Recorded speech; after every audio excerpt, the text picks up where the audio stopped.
What is a dependency? A dependency is a case filed by the state of Washington when there are allegations that children have been abused or neglected.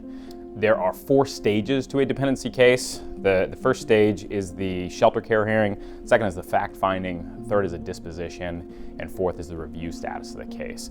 The shelter care hearing is what attorneys often refer to as the most important hearing in a dependency case. And that's because it's going to set the status quo for the entire case. It's going to determine whether the children are placed in the home of the parents or placed in alternative care through foster care or relative placement. Fact-finding is the trial portion of the case, and this is where the court is going to make a determination as to whether the children are dependent, i.e. they need to remain out of the parent's care.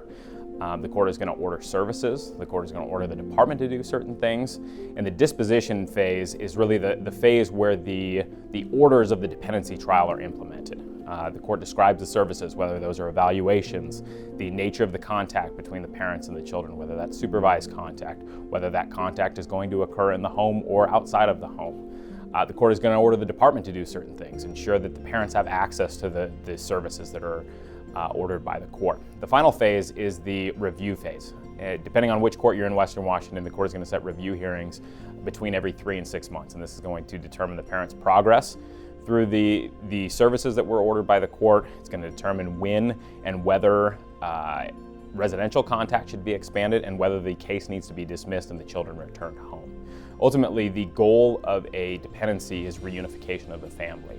And part of the reason it's important to have competent counsel at your disposal during a dependency is because often the Department of Social and Health Services, or what is commonly referred to as CPS, doesn't act in a way that is consistent with reunifying the family.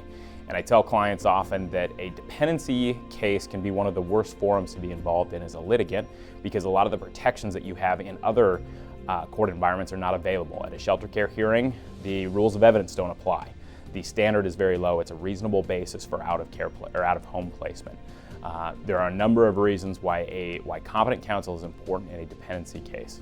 If you find yourself being investigated by Child Protective Services, you need to contact an attorney immediately. Much like a criminal proceeding, anything that you say to a social worker can and will be used against you in a dependency case.